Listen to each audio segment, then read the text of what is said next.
Okay, let's get this show on the road. So good morning, afternoon, evening to everyone around the world. Welcome to the AppsAnywhere Chronicles webinar, where today we're going to be exploring the link between digital equity and the student experience. Before we get into the crux of the matter, before we get started, I'd just like to go through a couple of housekeeping points. First, the session is being recorded. That's important for you to know because it will be available for you after the event. Second, questions and answers. The box is now open, so please feel free to ask any questions as we go. It's going to be quite a casual session, so we encourage participation. We might not be able to get to all the questions, but we'll answer as many as we can as we go through this. By way of introduction, I'm Tony Austwick. I'm the president and founder of AppsAnywhere. We, as an organisation, have been helping universities across the world provide students with access to software resources for, must be getting on almost 13 years now. So we're quite passionate about how we help provide equitable access to all students, regardless of what device that they've got, access to the software resources that they need to help them with their studies, and hopefully this can help improve student outcomes. Today we've got a slightly different webinar. It's a pleasure. I'm joined on a virtual stage by 5 inspiring higher ed IT leaders. And together what we're going to do, we're going to have a bit of a questions and answers session.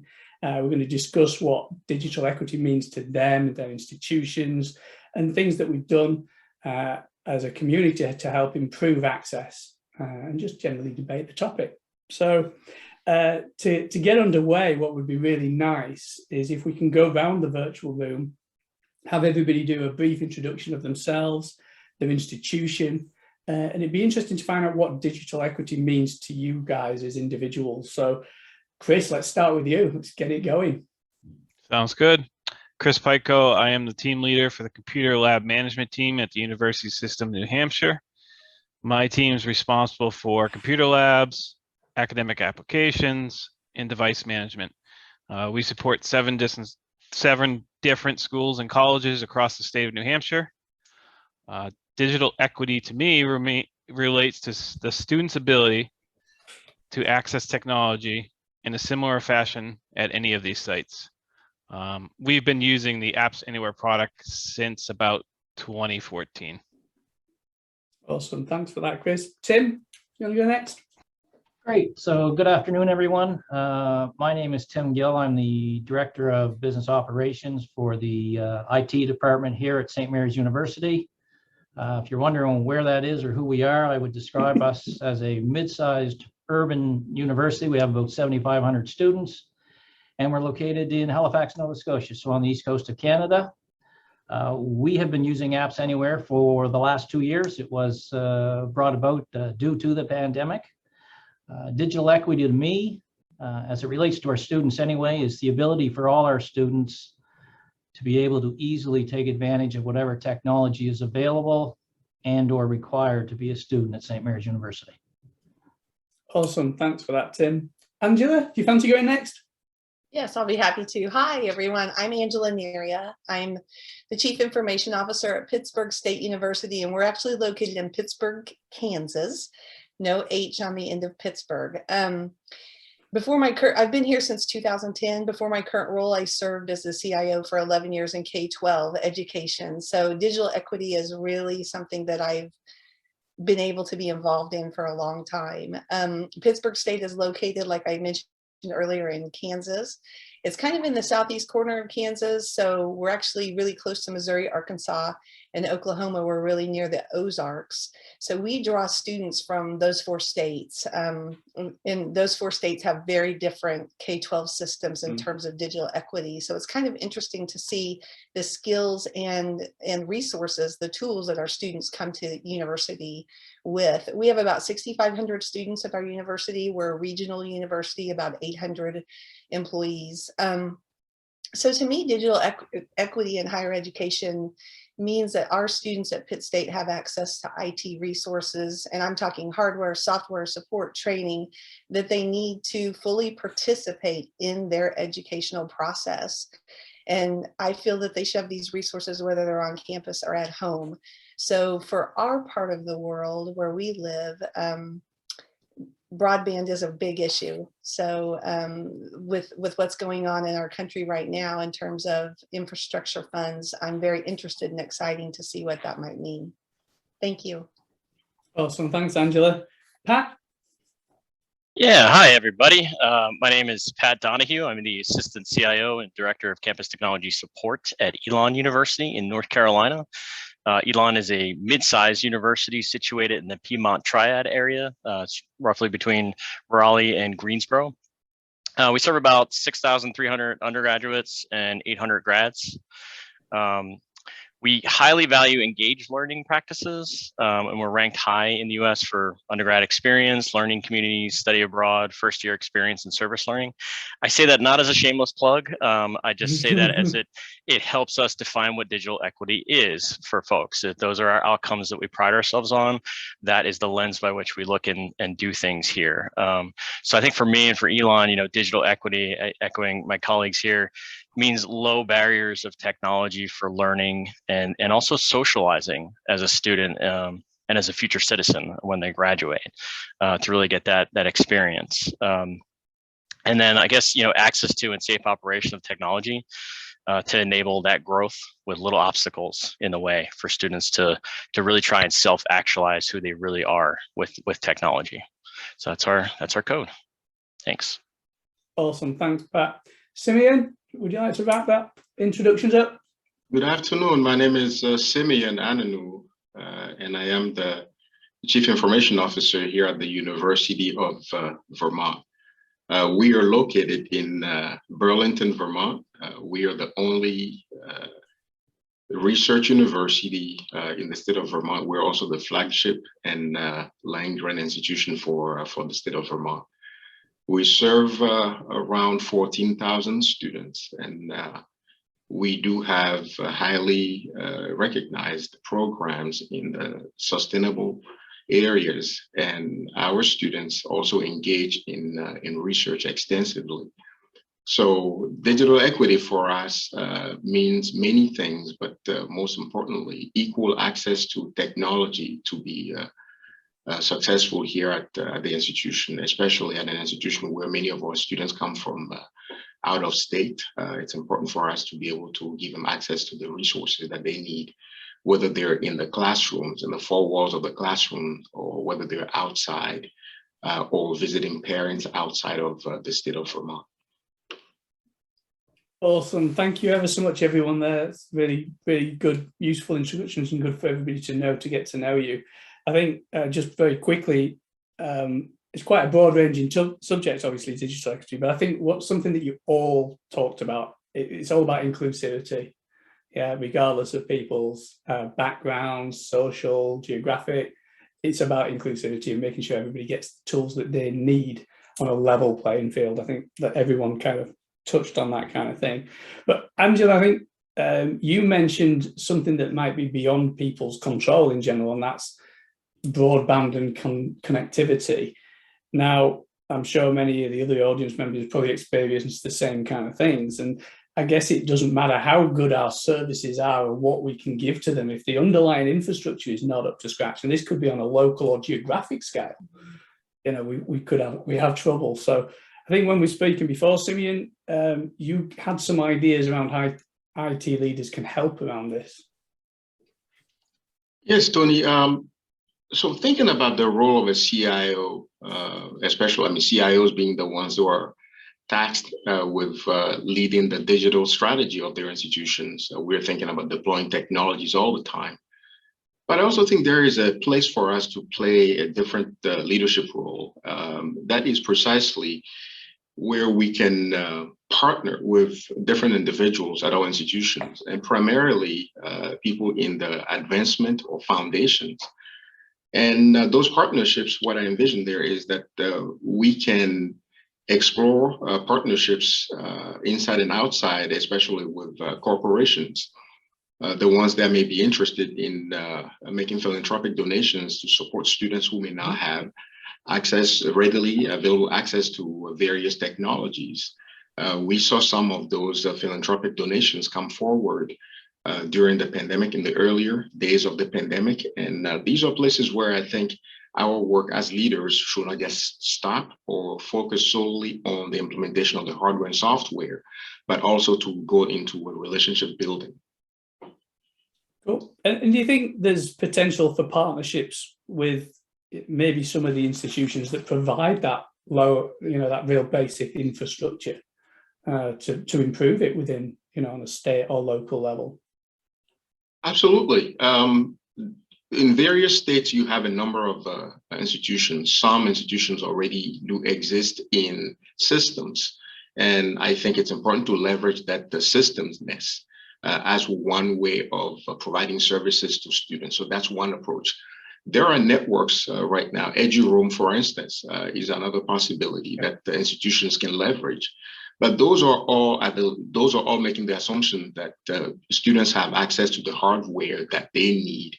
And what I'm suggesting here, especially the partnership that I'm suggesting, which basically pushes us, we CIOs, out of our comfort zone to go out and start writing proposals and even to be able to shake hands and strike partnerships. This is where we have not necessarily or traditionally been present. And I think this is a very wide space for us to become true leaders.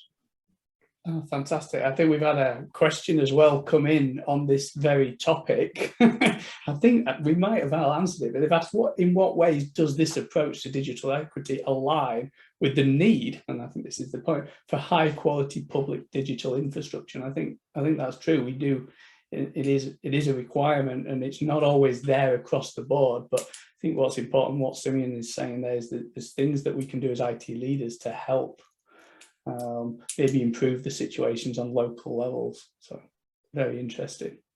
Anybody else have anything to add on that? Cool. Okay, well, we can move on to some more questions. Pat, I think, again, when we've been talking in the past, how have you seen the concept of digital equity change over the last few years? Let's avoid the obvious pandemic, but we might come on to that in a little while. But how has it changed? Has it evolved? Sure. I'm happy to avoid the pandemic. That would be no problem. Yeah, I mean, because it is bigger than that. I think that some other folks might comment a little bit more on how that impacted decision making. But I think education and life in general, I think most can agree that everything's becoming more integrated with technology, and we're kind of heading quick into that new normal, but unsure yet what the new normal looks like. And so we're having these conversations like this just to talk with one another to try and figure that out. I think the socioeconomic gaps are more prevalent now than before because more things are in technology-enabled spaces and learning methods, and it's almost becoming more assumed that you have something. So I think it makes it even more important for the universities to respond in helping students getting those access to software and hardware that they need, where it doesn't feel like the haves and the have-nots. I think that's very important to make people feel comfortable as a student and not have that separation that just creates more stress on folks. So that for us is a real key part of it. And I think in order to, if the modern world is going to be modern, then it's going to include tech, then you should be learning that. And that goes, Angela, you were mentioning K through 12. It's coming there too. We're seeing it, students graduating high school into universities, and now we're seeing, they have some more chops technically than they did before. So I think that's changing. For us at Elon, we're challenging the traditional technology models. I mean, I'm sure this is nothing new to anyone on this call. If you're in IT and on an education campus or in education, computer labs, printing, people are like, when am I going to stop printing things? When is it all going to be digital? Well, there's still fax machines out there, folks. It takes time, right? Like this stuff, it's hard, but it does take time to change, sorts of those things. But maybe we'll see those start changing. Equipment and hardware access, we're looking at like what we do long-term loans, and would we do around the clock kind of stuff, and allowing people, they're 24/7, these students. So what happens if our business shop's closed and you need that access there? How can we bridge that little gap for you? Recognizing that, personally, I'm wondering if it's enough yet, that we're thinking enough deeper in this. I challenge myself to look at it and go, it's too easy to think we're innovative by simply upgrading the status quo. I don't think an upgrade is going to fix this. I think it's getting innovative about the problem and understanding it well. And like the next evolution should be kind of a reset of our imagination. We've really got to get imaginative of how we're going to help folks kind of get access to that stuff and feel like they're learning and doing well and a semblance of momentum in their learning process. So I think what we're seeing, and I'll be quiet in a minute here, is I think we have an opportunity to link our ability with what the possibility is. So I think that's what's coming next for us, but here's where we kind of talk through that together. Anyone else, please? I'll be quiet now. Just a thought that came into my head as you was asking that, and we talked about the evolving digital equity. Have you seen a change in attitude from students towards digital equity? Because I know it was a long time ago I went to university, and you probably don't believe it, but it was. But the only people I ever saw or spoke to were at university, and it was physical contact and communication. Now with the internet, social media and everything else, there must be just more demands. They see a student over there at a university doing something else. Why can't I have access to that? Is that a situation? Is that, yeah? It is a situation. And I would even argue that some of our students are coming from high schools that are, there's so much digital equity at the high school and in middle and grade school level that the expectation is that should carry on. And I have 3 children of our own. We have 3 children of our own. One just graduated college, one's in college, one's in high school. The one in high school has never not had a personal device since kindergarten and in her schooling. And she's a sophomore in high school now. And I'm sure there's others that are in college that experience that. She's never not had a personal device given to her by her school. So it's if it's not hitting us already, it's coming. The expectations are high. And I think tools like Pat mentioned that we can bridge the gap with, things like live chat. We can't have our help desk open 24/7. We can't afford to do that. I wish we could at our little university, but we can have live chat available. And that's something that's been able to help bridge the gap for students, faculty, and staff, especially students and faculty in those off hours. But the same is true for, actual resources. How do we get the resources they need in their hands? We survey students, faculty, and staff every year. Our students tell us that 98% of them say that they have a laptop that they bring to campus with them. Now that doesn't mean it's a great laptop, So that's where we get into some equity issues, right?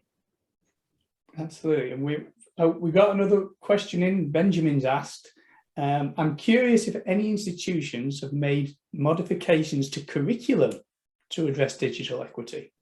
Interesting. I will take that question. We've done a few things here that can maybe answer that question directly or indirectly. So, number one, in partnership with our Dean of Engineering and Mathematical Sciences, we started basically eliminating many of our physical computer labs. And by extension of that, a computer became a required school supply.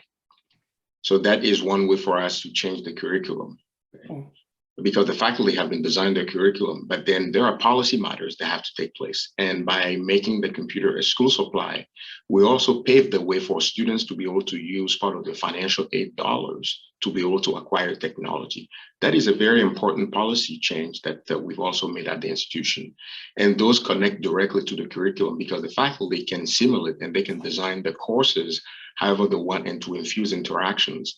But if the institution doesn't take steps to change the policies, then we're still not creating that sense of equity for students. So that is what we have done here at UVM. All students now come with the requirement of the expectation and the requirement that they should have a computer of their own, and we do help them with the specifications. And those who are able to afford it do purchase it on their own. Those who cannot can also use their financial aid dollars. And under extreme circumstances, we work with our foundation to secure dollars for some students. That's a great point, Simeon, and that's the part where we got hung up. There was the financial aid part. And so sometimes you can do what you could do downstream, but there's an example of upstream where you can influence. Awesome. And anybody else made any curriculum changes? Okay, there we I go. know that Hopefully- we have, but they're not widespread. But yes, there have been curriculum changes depending on departments, and we certainly have made some major changes in our Center for Teaching, Learning, and Technology and how we train faculty.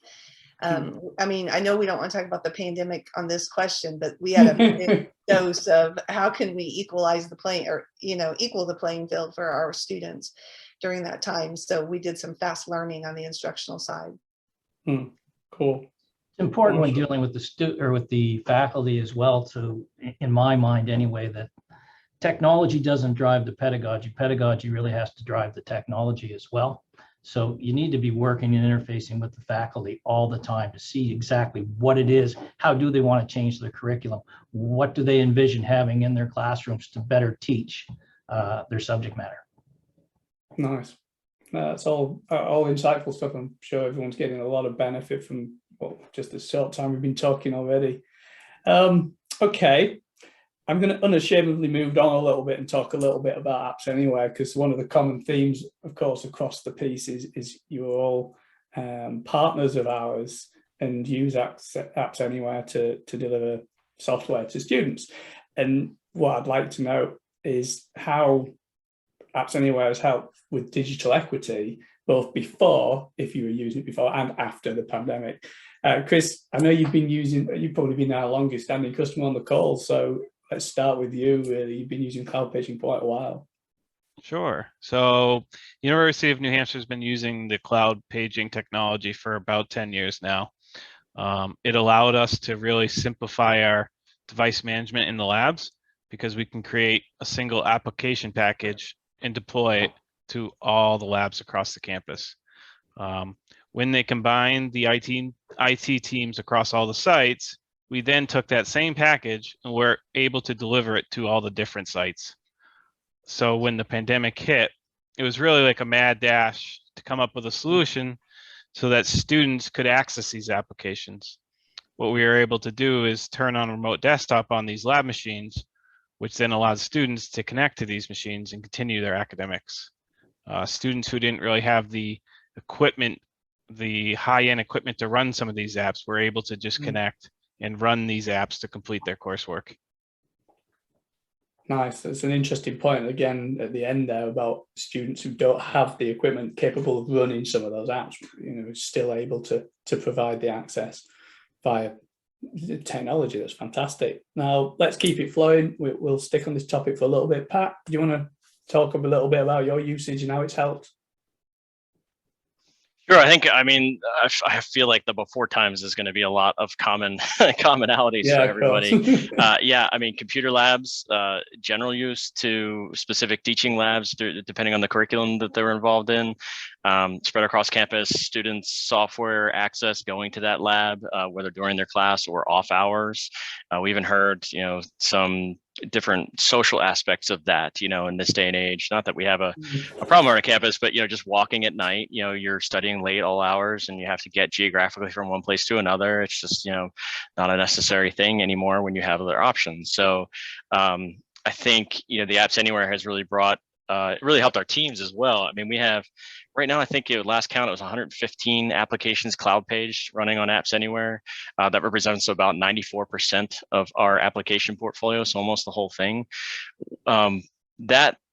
That is great, because for us on staff, it's easier to do that now because I don't have individual installations I have to worry about. So the break rate is either going to break for one, or if it breaks for one, it breaks for all, usually, unless it's an access problem. So that's a lot easier to troubleshoot and work with one problem rather than multiple problems that could be spread across and then having to propagate that to the university systems and whatnot. It also makes our images flatter and thinner, so we don't have to have the bulk of the overhead on that. So that's really good with operations, but it all just opens up the door for folks. I think the students like that App Store interface sort of way. It's familiar to them and it's easy to use. I click it, it works. That seems to translate really well for them, rather than kind of getting there, swiping in, logging in the machine, finding out where the thing is, where to put the file, and so on and so forth. So I think that's changed us for the better.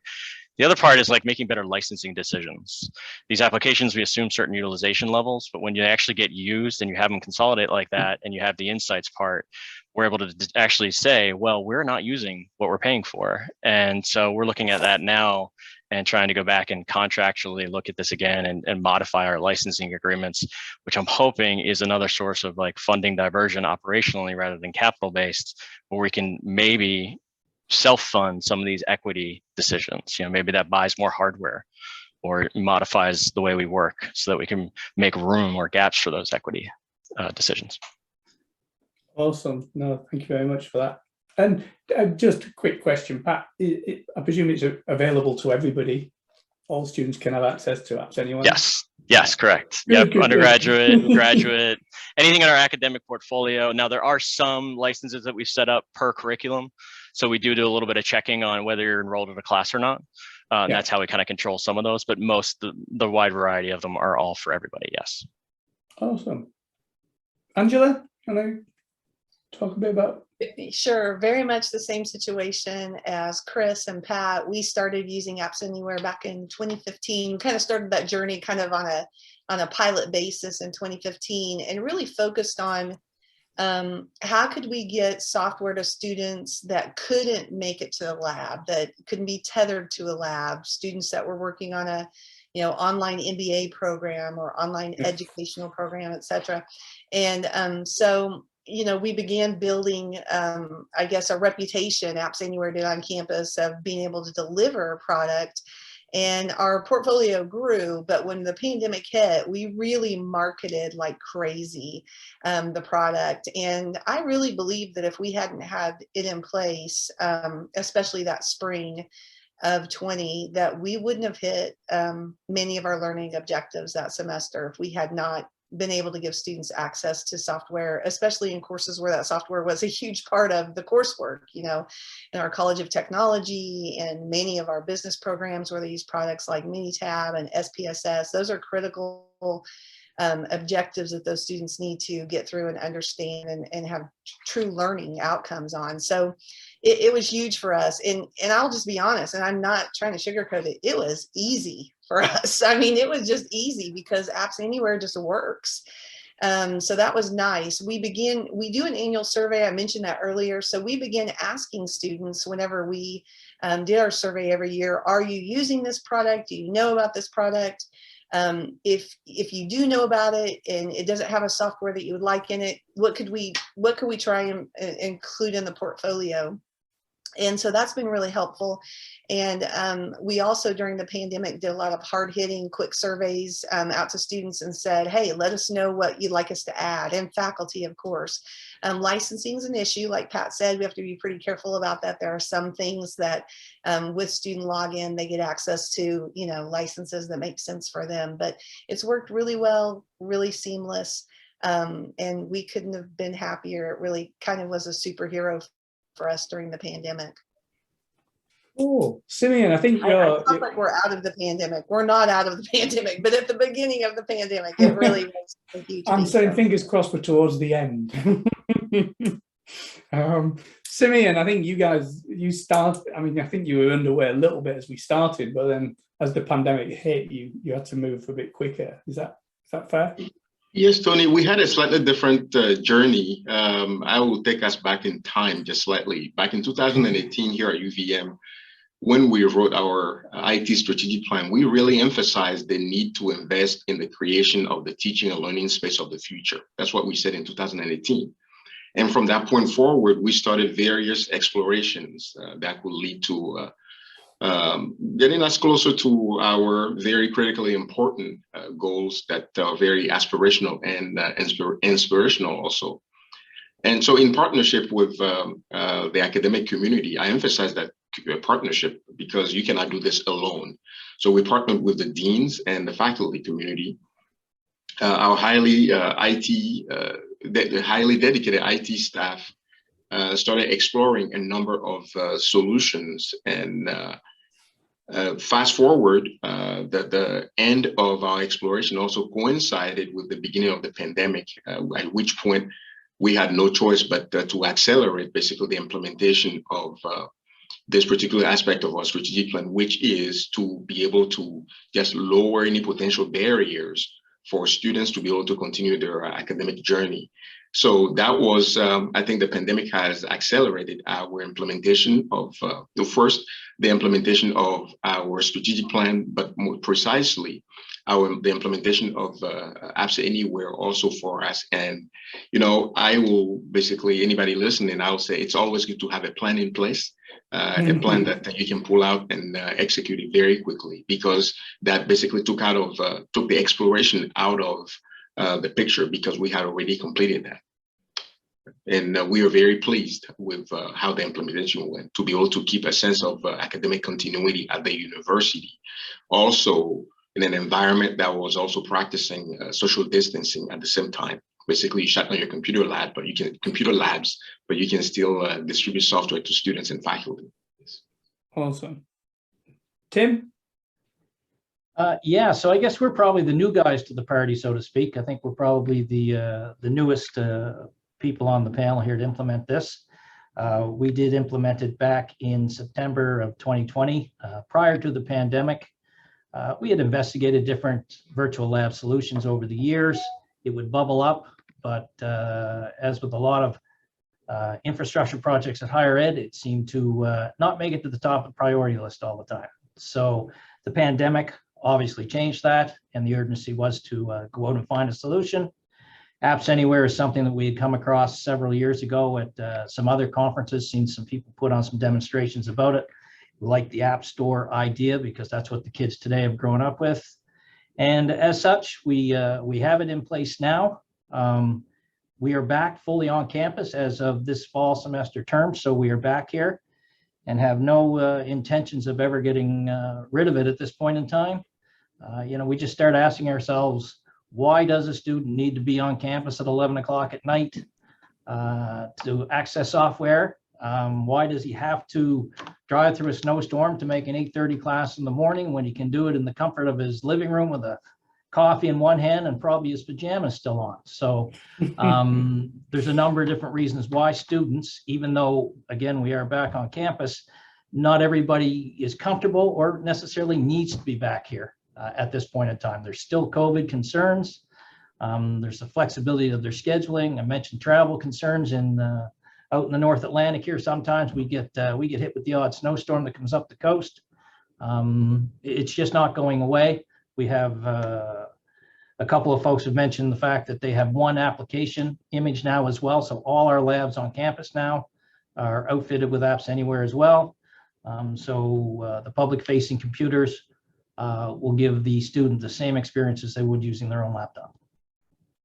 Also, a couple of points to pick up on, and we've got some questions come in. Firstly, Angela, got to ask for everybody out there, they want to know, pure morbid curiosity, what was the most common piece of software the students were asking for?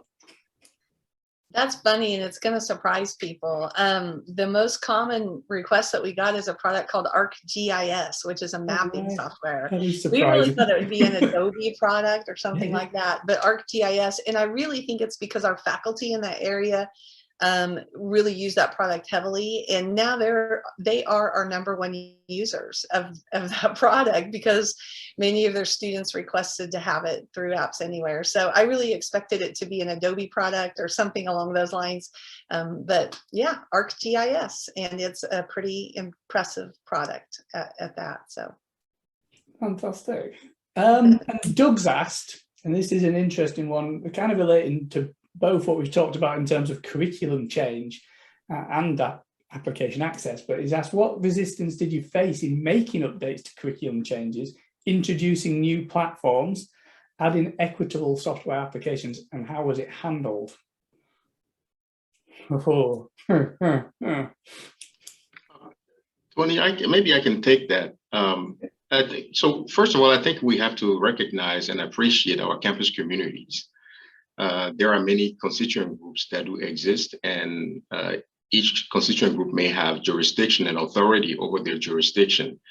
So when it comes to a curriculum, even though I am a faculty member, when I'm making a decision as a CIO, I have to truly respect the desires of the faculty so that we invite the faculty into the conversation and also listen to their feedback.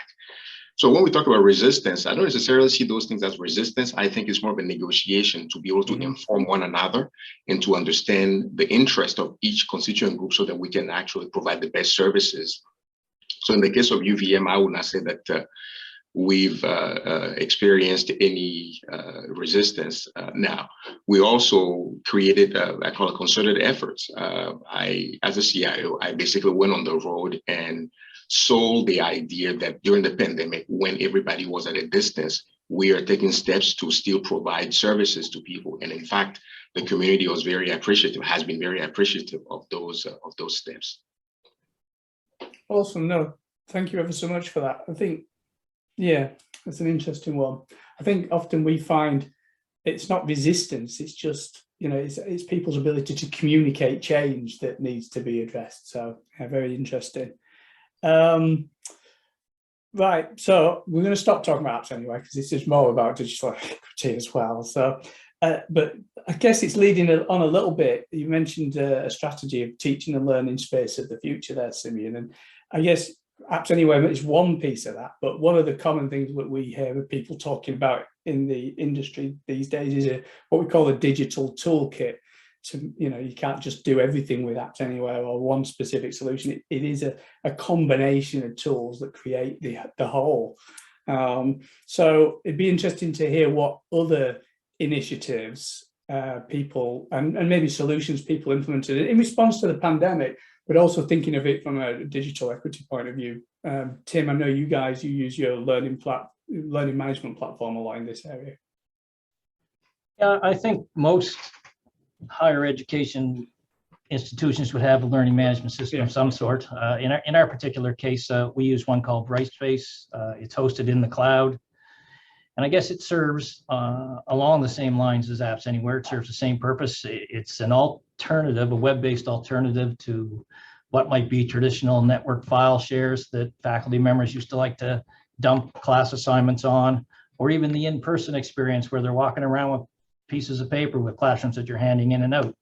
Well, when people aren't able to come to campus, whether it be faculty or students, you have to find another way to do that sort of stuff. So the importance of the learning management system has just increased immensely due to the pandemic over the last few years. There's obviously been a huge uptake in it. Again, students don't have to be on campus and connected to our network to access any of their course materials. It's all web-based. And I just think it's going to, products like this, like AppsAnywhere, like Brightspace, we can talk about a printing solution that we put in place as well for students. None of this is going to go away. It's all about the student experience and making it better for them. No, awesome. And just a quick follow-up. I mean, I think a lot of these things we talked there about the pandemic and how things have changed, and obviously until fall, nobody's coming back on prem really for this. Do you see a long-term change, or do you think, you know, 2 years is a short, sharp shot, we go back to old norms, or do you think this is going to be changed forever?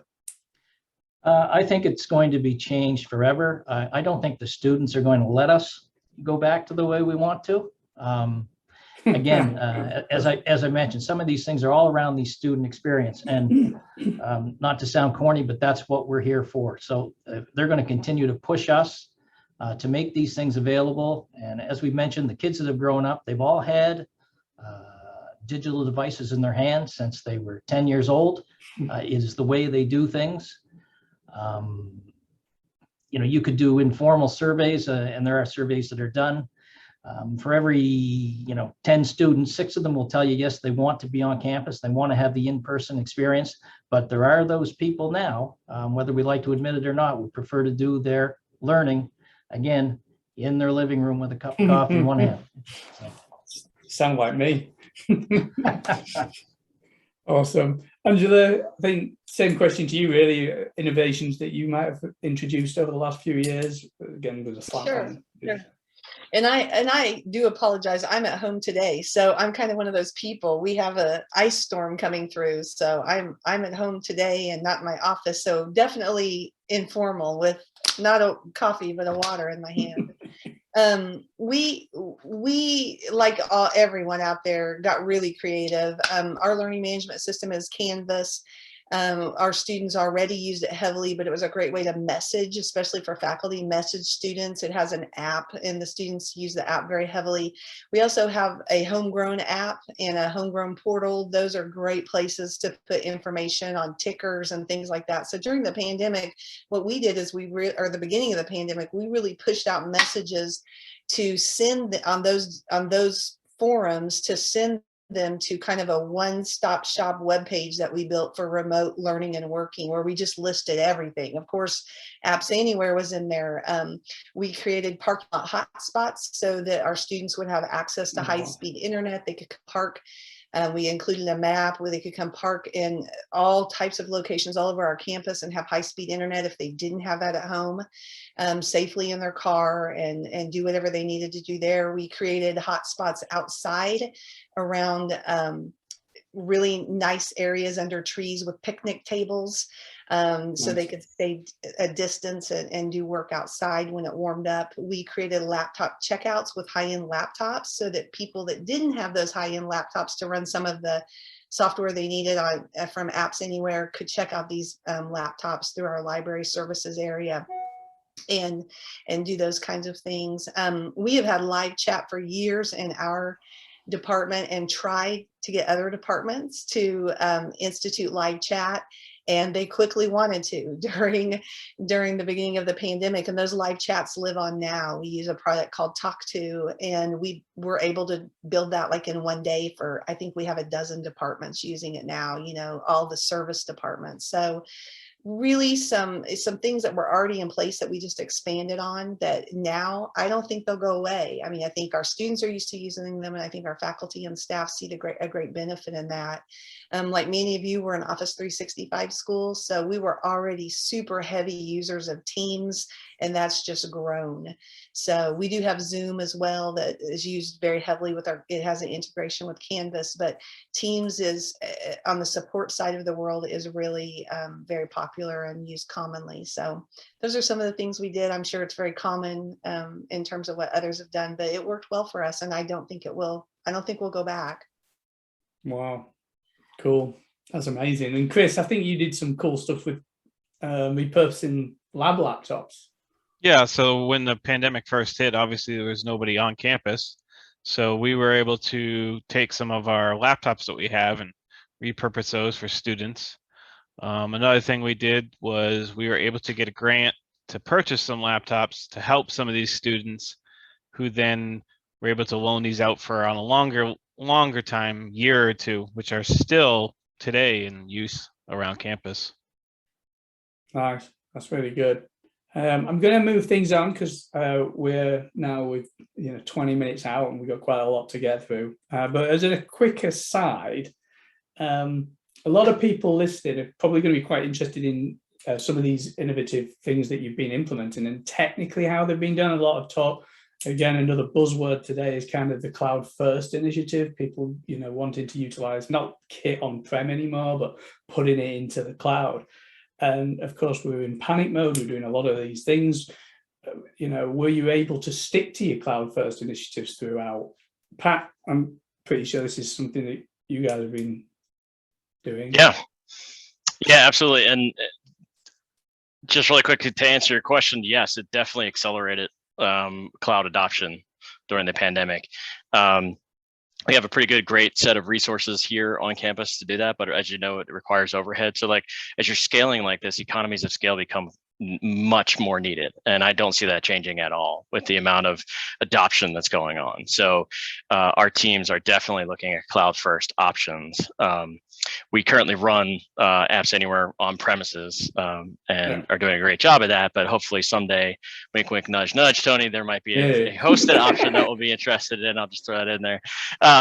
But yes, we're definitely a cloud first. I think people do it for different reasons: cost, performance, scalability, flexibility. Yep, those are all really good things. But then if you add it to the students' experiences of the way it can be extensible, a couple of folks had mentioned, outside the walls of our institution. I think that's becoming a big thing for campuses. So we need to figure out because what we're seeing is like real life application of that engaged learning happening in things like nursing homes, where our nursing students are using iPads to do their coursework in and then bringing it back to the classroom. Well, that's outside our walls, So hosted options and SaaS platforms are ways that can extend that easily and kind of cut down on the ability to have to run that ourselves in-house. And so AppsAnywhere definitely extends that. And it's just one, I think, of many more to come in those kinds of curriculums. Yeah, excellent. I guess by way, just by way of the nature of cloud services, they become more accessible on more devices wherever people are. It is digital equity, it is perfect for those kind of things. Awesome. Just as an observation, and again, something Simeon mentioned before, you had a teaching and learning space of the future kind of strategy. That was obviously, that was before the pandemic. And this is something I hear quite often. I talk to people and they'll say the pandemic didn't change anything. Well, that's not true. It changed the entire world. But what they actually mean by that really is that they were, from an IT strategy perspective, we were already thinking about these kind of things. What does it look like in the future? What is remote learning look like? Digital equity and getting access to people. So is that fair to say the pandemic really just accelerated what we were already trying to do? And or did it throw some curveballs in there as well? And as Simeon, you were already, you were kind of piloting AppsAnywhere. And then I guess, did it just make it happen faster? I suppose. Yeah, maybe. Yes, I think that the pandemic became a catalyst in so many ways for IT implementations. The pandemic also forced some conversations to take place. So I don't think that the outcome of those conversations will go away now. We as leaders, we have a choice. We can either, let go of those outcomes or hang on to them and then make sure they get implemented. I'll give one quick example of something that we've also done here at UVM. During the pandemic, again, as part of our teaching and learning space of the future, we had envisioned to be able to equip our spaces with video conferencing equipment. During the pandemic, we remained open, but we had reduced class sizes in some cases. We've been able to equip 250 classrooms with video conferencing equipment, allowing faculty, so basically any class session can be webcast so that a student who may be at a remote location can still participate. So that's a new paradigm that has been established on campus, and it is here to stay. It is now part of our infrastructure. Wow, no, that's absolutely awesome. And Tim, I think you were in a similar situation. I think you had to pivot quite quickly with AppsAnywhere. Yeah, because we really didn't, as I mentioned, didn't have a virtual lab solution in place before the pandemic. Again, something we talked about. We have a very compact campus here, so we could deal with everything. Our tagline used to be the world in 2 blocks. So everything was pretty much here. So we didn't have to worry about as much about a single application image where we could push out to different locations. That's just not something we had to do. But to try to make a long story short, because we are short of time, the province of Nova Scotia declared a state of emergency here on March the 20th, 2020. That's the day we all went home here from campus. I think most of us thought we'd be gone 4 to 6 weeks and we'd be right back at it again. All of a sudden, it was late June, early July, and it was becoming very obvious we weren't going back for our fall semester. So we had to figure something out as far as how do we make the software available to the students. We performed some due diligence, some investigation. I won't say we went through our full procurement process. We did not. It was trial by fire, so to speak. We got approval to go ahead and purchase AppsAnywhere. We had a kickoff meeting on August the 11th, and our fall term was due to start on September the 6th. And Tony, you'll remember those conversations when we decided we were going to do this, and you promised up and down that you guys would be there to make sure we got this done. And lo and behold, on the 21st of September, so about 6 weeks after that initial kickoff meeting, we did have our AppsAnywhere installation stood up. It was in the cloud. I won't tell you that we had every software offering available in it at that time, but we did have some, and we've just made it more robust as we move forward. So. Awesome. No, that's really good. Again, just in the interest of time, I'm going to kind of move around and change some of the things a little bit, but just thinking about some of the things we've talked about, the innovations and things that we've adapted, again, from a digital equity perspective, and how they've changed, or enhanced your digital strategy.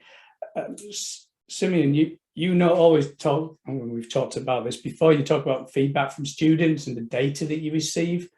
What kind of benefits is this all giving you then? What can you ascertain from that data? So thanks, Tony. We are a very participatory campus, and we do invite a lot of feedback. So as a CIO, I do address the faculty senate, I do address the student government periodically on initiatives currently underway, and then seek their input. But particularly when it comes to AppsAnywhere, we have received nothing but glowing comments. When faculty basically have told us that they really like the platform because it lowers the barriers and makes it possible for them to be able to teach. But I'll also add one more data point very quickly, because for us as IT professionals, it's easy for us to measure the success of our work just in terms of how many systems we've been able to deploy. And I've been asking a question here because for 4 years in the implementation of our strategic plan, IT strategic plan, we've deployed many technologies. So my question is, how are our students doing? Working with our Office of Institutional Research, that's to glean some insights from student success. So let me just share some data here. 87.8% of our students who started in the fall of 2020 persisted, and they came back in the fall of 2021. Okay.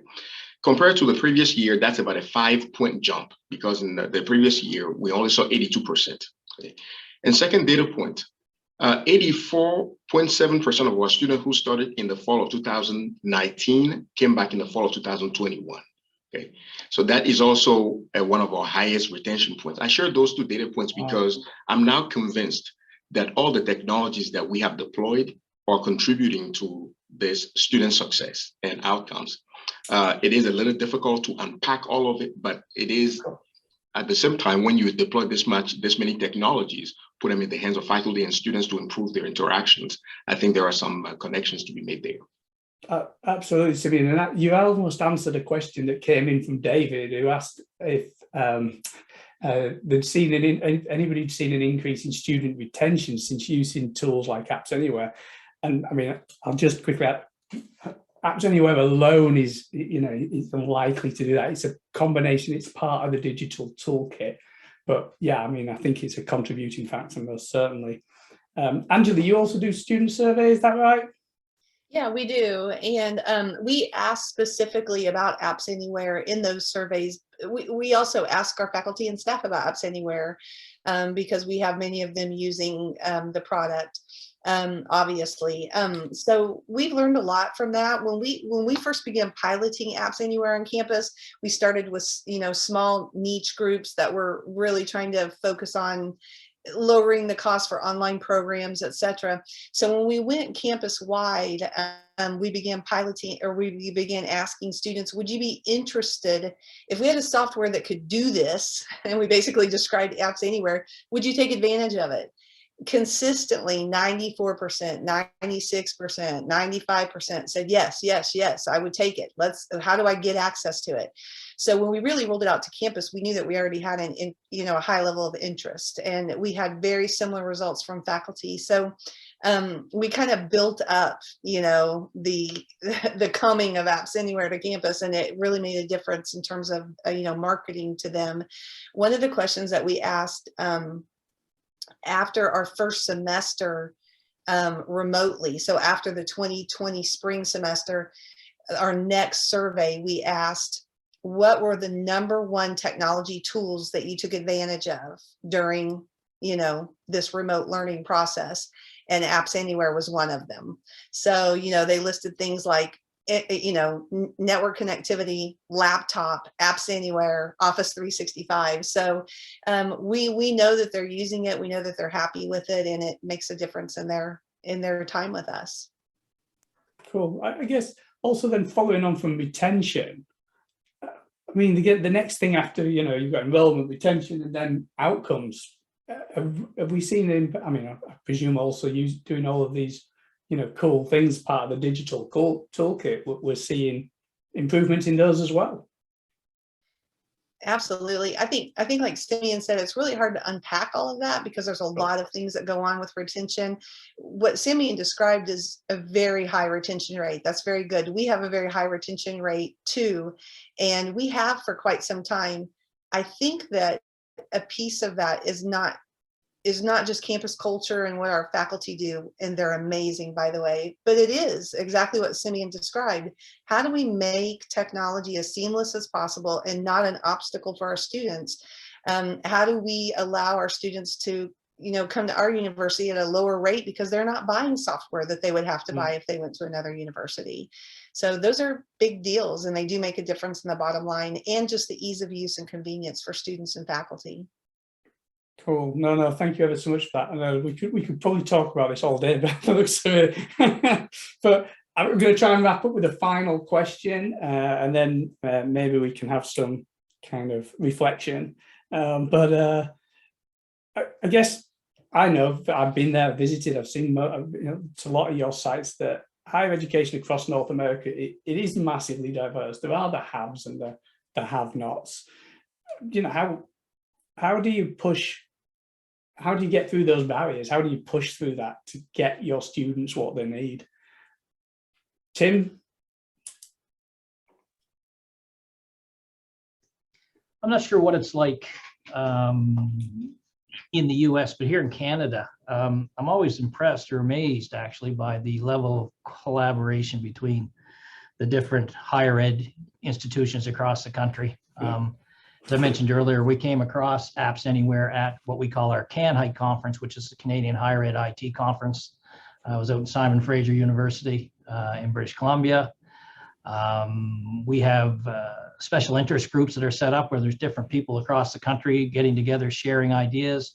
We have a much smaller group called AUCTC, which is the Atlantic Canadian equivalent of it. So I don't think we're all that much different from each other that we think we are. I just think that we all, we're fighting the same fires. We just choose to fight them in a little bit different fashion sometimes. Yeah, I think collaboration is one of those ways that you can, break through some of the financial barriers as well. Where if somebody else has done it before, you can reuse that same data, that same bits of information. Yeah, that's, quite interesting. I think, Angela, you always talk about, or when we spoke about this before, you talk about alternatives, seeking out innovative alternatives. Yeah, and when we first found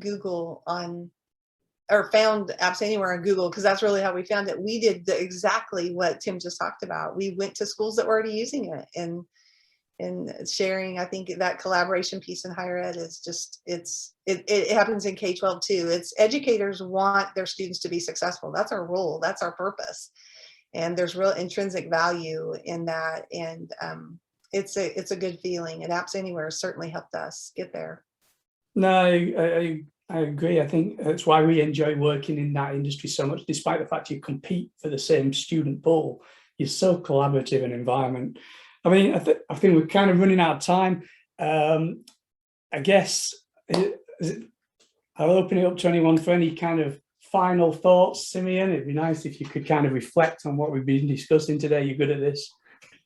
Well, Tony, thank you. And thanks to all the other panelists. As I listen to the conversation and all the answers, all the thoughtful answers, the one phrase that comes to mind is that we as leaders ourselves, we also need to embark on a new journey that will take us from being technology-centric to becoming student-focused or student-centric.